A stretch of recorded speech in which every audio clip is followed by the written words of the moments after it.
राजकीय आदर्श विद्या निकेतन उच्च विद्यालय छोटा गोविंदपुर में शिक्षा मंत्री रामदास सोरेन जी का आगमन हुआ और उन्होंने आईडीबीआई बैंक के तरफ से CSR के तहत सामान वितरण प्रोग्राम में मुख्य अतिथि थे। उनके बताए गए भाषण में उनके बोले गए शब्द में आने वाली झारखंड की शिक्षा में मूलभूत परिवर्तन होने वाली है। मैं दिनेश श्रीवास्तव, आप देख रहे हैं आपका अपना AD लाइव। बंसील जो बच्चियों के लिए दिया गया है उनका फीता काट करके मंत्री जी के द्वारा उद्घाटन करते हुए कृपया सभी एक बार ताली बजाएं। आदर्श उच्च विद्यालय राजेंद्र इंटर कॉलेज महाविद्यालय इस प्रांगण में आईडीबीआई बैंक द्वारा सोशल रिस्पॉन्सिबिलिटी के माध्यम से जो इन्होंने इस विद्यालय को कुछ सामग्री देने का जो निर्णय लिया है यह बिल्कुल ही स्वागत योग्य है। इस क्षेत्र के लिए बहुत बड़ा मिसाल बन रही है। जो आज शिक्षा के क्षेत्र में हमारे आईडीबीआई बैंक जो बढ़ चढ़ करके काम लेना और शिक्षा के प्रति इस क्षेत्र के लोगों को जागरूकता दिलाने का काम कर रहे हैं, सहयोग करने का काम कर रहे हैं, एक काफी सराहनीय योग है। हम सब जानते हैं कि झारखंड क्षेत्र खनिज संपदा से भरपूर है और आज हमारे लोग इस झारखंड के क्षेत्र के लोग ही हम आज 28% अशिक्षित हैं। हमारा देश में केरल ऐसे राज्य है जिसमें 100% लिटरेसी है और आज हम जिस राज्य से पूरा देश को हम चला रहे हैं, चाहे कोयला हो, चाहे बिजली हो, चाहे यूरेनियम हो,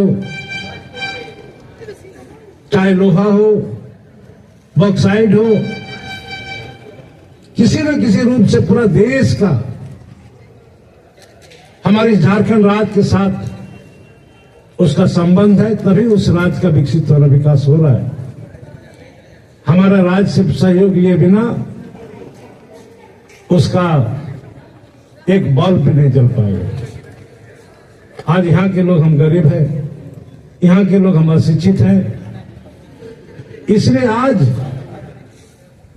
इस शिक्षा विभाग का जब जिम्मेवारी मुझे मिला है, हम पहली बैठक में ही विभाग को हम निर्देशित कर दिया है कि इस राज्य में हमें शिक्षा की बुनियादी व्यवस्था को हमें मजबूत करनी है, तभी हम इस राज्य की शिक्षा को हम अच्छा गुणवत्ता दे पाएंगे, अच्छा शिक्षित राज्य हम बना सकते हैं। क्योंकि आज हमें एक समाज को विकसित करने के लिए भी शिक्षा की आवश्यकता पड़ता है। बिना शिक्षा से समाज भी विकसित नहीं होता है। इस संसार में जो भी मनुष्य जन्म लेते हैं, हर मनुष्य को शिक्षा की आवश्यकता है। आज जो मनुष्य जन्म लेते हैं और शिक्षा उनके पास शिक्षा ज्ञान नहीं होता है, उसे अमनुष्य कहा जाता है। जिस तरह जानवर भी है, उसका भी मुंह है, दांत है, पैर है, हाथ है, कान है, लेकिन बोल नहीं सकते, शिक्षा ज्ञान नहीं है।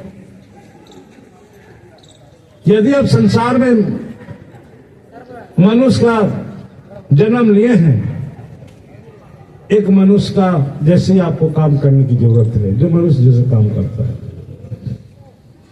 इसीलिए मैं कहता हूं, इस संसार में कोई भी जाति, कोई भी धर्म बुरा नहीं है। ना हिंदू बुरा है, ना मुसलमान बुरा है, ना हिंदू बुरा है, ना मुसलमान बुरा है, ना सिख बुरा है, ना ईसाई बुरा है।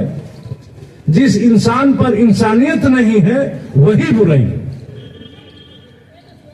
इसलिए आज मैं कहना चाहूंगा, हर इंसान का जन्म लिए तो आपको शिक्षा ज्ञान अति अवसर है, जिसके लिए हम जिम्मेवारी, हम समाज के लोग जिम्मेवारी हैं। जिन समाज के लोग हम आज पढ़ लिख करके IAS IPS बने, डॉक्टर इंजीनियर बने, अच्छा पोस्ट में गए, हम भी जिम्मेवारी हैं। हम जिस घर में जन्म लिए हैं, पुआल का घर में जन्म लिए, कोई गांव में जन्म लिए हैं, गरीब का घर में जन्म लिए हैं, आपने तो किसी तरह पढ़ लिख के बड़ा, आपको भी मुड़ करके देखना चाहिए उनका स्थिति क्या है। आप अगर डॉक्टर हैं, निश्चित रूप से साल 2 साल के बाद आप जिस गांव पे पैदा हुए, जन्म लिए हैं, उस गांव में जब लौट के जाते हैं, आपको उसी तरह गांव के लोग को सलाह देना चाहिए, बाबू आप लोग डॉक्टर पढ़ो लिखो, डॉक्टर बनो। आप यदि IAS IPS है, इंजीनियर हैं, कहीं दूसरी जगह नौकरी हो गया, साल 2 साल 5 साल के बाद जरूर उस गांव में लौट के आते हैं, क्योंकि आपका जन्म स्थान है। कम से कम उस गांव के लोगों को ये ज्ञान देना चाहिए कि बेटा तुम लोग भी पढ़ो अच्छे से, मेरे जैसे IAS IPS डॉक्टर इंजीनियर बनो। जो शिक्षक है, कई दूसरा जगह पोस्टिंग हो चुका, पढ़ा रहे हैं, वो भी अगर गांव घूम कर लौट के आते हैं साल 2 साल हुए के बाद, उससे भी गांव के लोगों को ये शिक्षा ज्ञान देने चाहिए कि कम से कम सीधा सीधी पढ़ो, मैट्रिक या इंटर तो पास करो, उसके बाद मास्टर ही नौकरी लेने की कोई दिक्कतें नहीं है सरकार के पास। और आज सरकार के पास सबसे इजी नौकरी है तो शिक्षक का पोस्ट इजी नौकरी मिलेगा, कहीं आपको कोई जाने की जरूरत नहीं है। सीधा साधा मैट्रिक पास कीजिए, इंटर पास कीजिए, ग्रेजुएशन हो जाइए, JPS वाला निकल गया, मास्टर का पोस्ट निकल गया, बाहर जगह नौकरी हो गया। इसके लिए आपको कहीं स्पेशल कोचिंग करने की जरूरत नहीं है।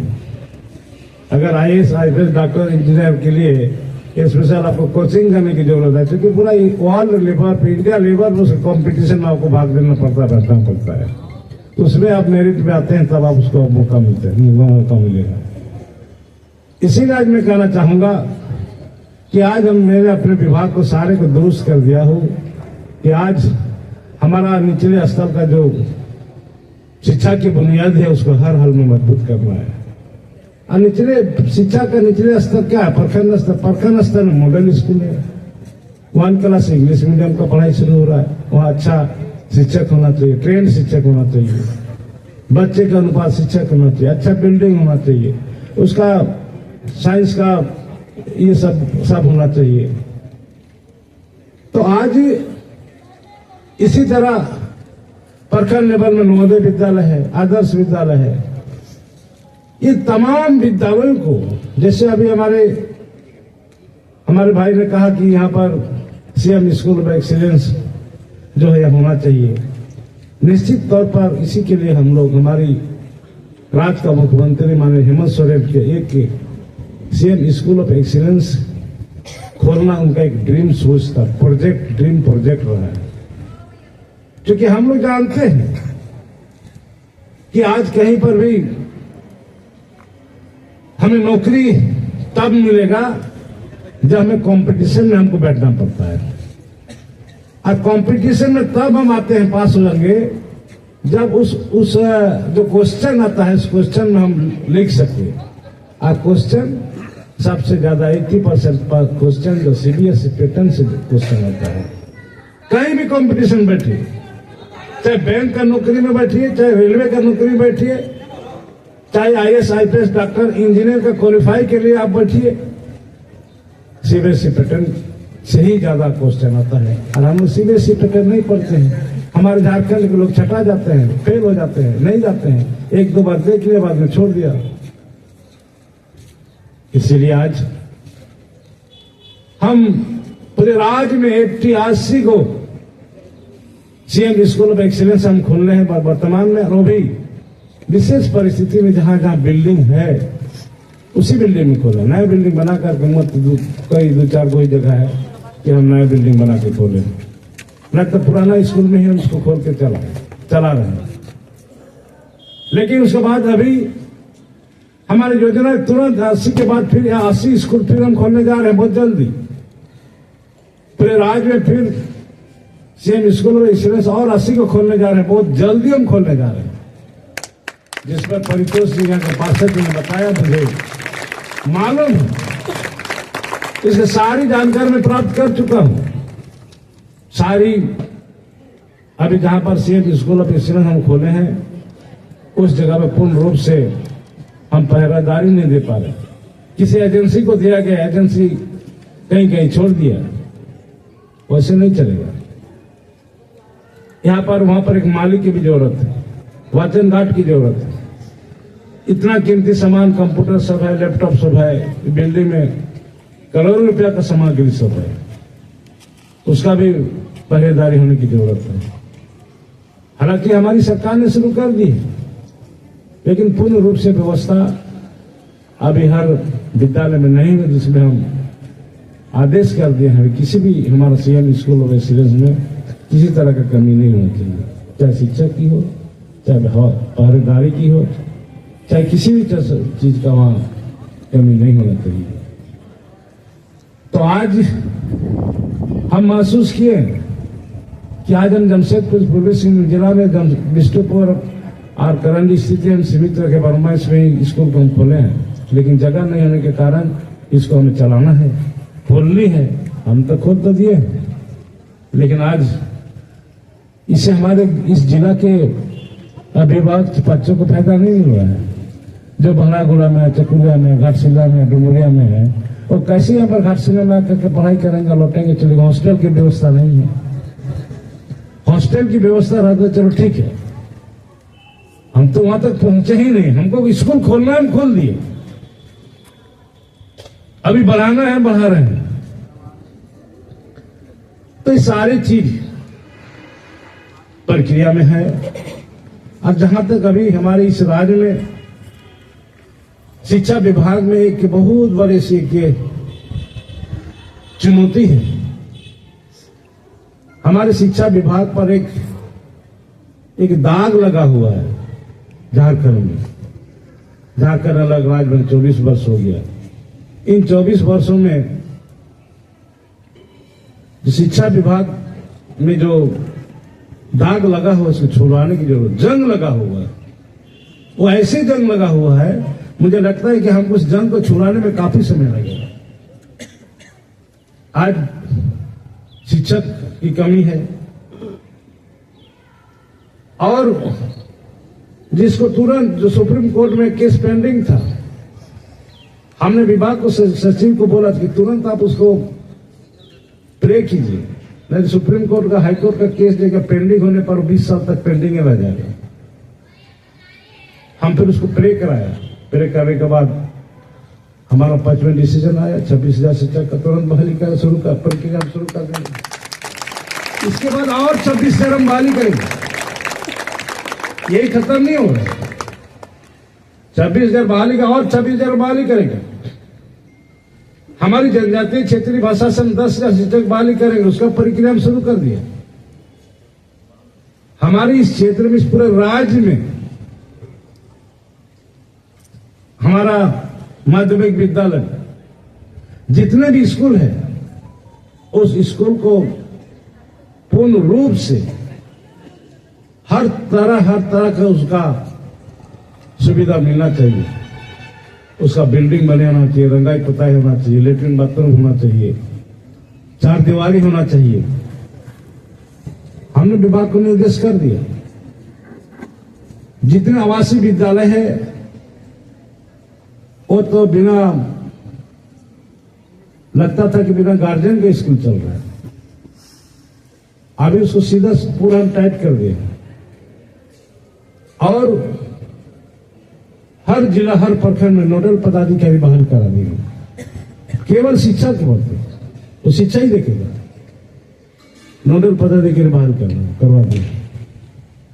तो आज हमारा प्रयास है कि शिक्षा के प्रति हमारे इस राज्य में अच्छा गुणवत्ता शिक्षा हो और इस राज्य में बेहतर सरकार, हमारी हेमंत सोरेन की सरकार अच्छा बेहतर काम कर रही है। उनका भी सोच है कि हम इस राज्य के बेटा बेटी को हम देश विदेश में पढ़ाएंगे।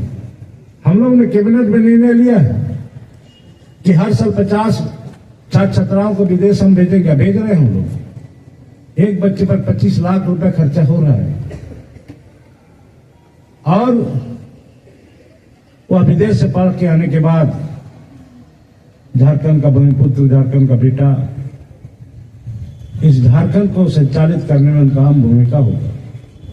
28,000 नौकरी जो पेंडिंग था किसी कारण से उसको बहाल किया जा रहा है और 28,000 की वैकेंसी निकाला जा रहा है। झारखंड के जितने अधिकारी हैं 3-4 राज्य का भ्रमण करने निकल चुके हैं। आगामी बजट को लेकर भी रामदास सोरेन मंत्री, शिक्षा मंत्री और उनकी तमाम टीम इसमें कार्य कर चुकी है, अपनी रिपोर्ट दे चुकी है कि हमें शिक्षा को और अच्छा बनाने के लिए अलग अलग फंड की जरूरत है। जब